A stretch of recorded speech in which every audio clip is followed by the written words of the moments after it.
কি অদ্ভুত কথা। ভক্তরা কি করবে? যেখানে ভক্তদের সমাগম হবে, ভক্তরা পরস্পর কি করবে? মনের কথা করবে, ভাগবত চিন্তন করবে। আর ভগবত কথায় চিন্তায় কি হয়?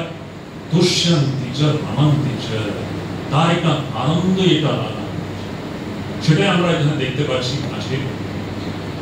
যাই হোক, তবে আমার মনে একটা খালি একটু একটা কি বলবো, একটা জিনিস আমি বলতে চাই। বিশেষ করে এত সুন্দর একটা ভক্তি মূলক গান শোনার পরে এখন অদ্বৈত বিচার কি করে এগিয়ে যাবো আমি বুঝতে পারছি না। মনে হচ্ছে এটা উল্টো হলে ভালো হতো, আগে বেদান্ত বিচার হওয়ার পরে ভক্তি গান হলে ভালো হতো। যাই হোক, এখন এর মধ্যে একটা গুরুত্বপূর্ণ সিদ্ধান্ত আছে, আমি আস্তে আস্তে ওই দিকেই যাব। দেখুন, আমরা এখন ভক্তি দিয়ে অদ্বৈত বিচারের মধ্যে ঢুকছি। আমরা ভক্তি দিয়ে এই অদ্বৈত জ্ঞান বিচারের মধ্যে আমরা ঢুকছি। তারপরে দেখবেন অদ্বৈত জ্ঞান বিচার করে আবার আমরা ভক্তিতেই আসবো। আসল ভক্তি ওই অদ্বৈত দৃষ্টি দিয়েই আসে। তার মূর্ত রূপ ছিলেন শ্রী রামকৃষ্ণ। আর আপনারা সবাই জানেন যে মনুষ্য ইতিহাসের সর্বশ্রেষ্ঠ অদ্বৈত জ্ঞানী আমরা যাকে বলি, শঙ্করাচার্য। শঙ্করাচার্য যে পরম জ্ঞানী ছিলেন, উনি পরম ভক্ত ছিলেন। ওনার যত রচনাগুলো আপনি দেখবেন পুরো ভক্তি, পুরো রচনা। তো এই অদ্বৈত জ্ঞানের যে পরাকাষ্ঠা, ওটা ভক্তিতেই হয়। সেই জন্য শ্রী রামকৃষ্ণ বলেন পরা জ্ঞান আর পরা ভক্তি একই। আমরা আমাদের আধ্যাত্মিক জীবনের ইনিশিয়াল স্টেজেসে আমাদের এরকম মনে হয় যে ভক্তি আলাদা, জ্ঞান আলাদা।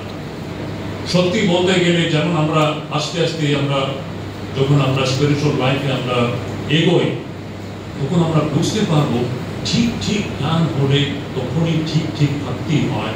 আর ঠিক ঠিক যার মধ্যে ভক্তি থাকবে, ওর মধ্যে ঠিক ঠিক জ্ঞান থাকবে। এই দুটোই অভিন্ন। ভগবান শ্রী শঙ্করাচার্য বলেন, আশ্চর্য কথা, সব জ্ঞান চর্চা করার পরে উনি বিবেক চূড়ামণিতে বলেন যে আমাদের মনুষ্য জীবনের মূল উদ্দেশ্য, পরম উদ্দেশ্য হচ্ছে কি? মোক্ষ লাভ। এটা হচ্ছে মূল উদ্দেশ্য। আমরা যে রোজ আমরা আরতিতে কি গান করে, প্রথম 3 শব্দটি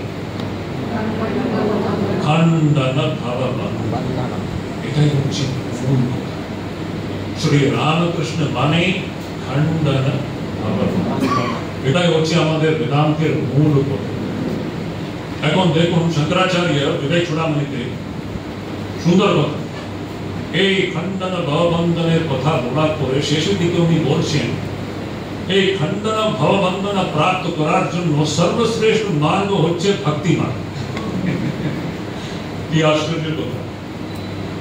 উনি বলছেন ওখানে মোক্ষ কারণ সামগ্রিয়াম ভক্তিরেব গরীয়সি। উনি বলছেন এই মোক্ষ প্রাপ্তির জন্য যত সামগ্রী রয়েছে, সেই সব সামগ্রীর মধ্যে ভক্তি হচ্ছে সর্বশ্রেষ্ঠ সামগ্রী। তো এই জন্য এই ভক্তি আর জ্ঞানের একটা অদ্ভুত সম্পর্ক আছে। যেখানে ঠিক ঠিক জ্ঞান হবে, যেখানে ঠিক ঠিক ভক্তি হবে, আর যেখানে ঠিক ঠিক ভক্তি থাকবে, ওখানে জ্ঞান থাকবে। যাই হোক, আজকে আমাদের মুখ্য বিষয়টা হচ্ছে বেদান্ত সার।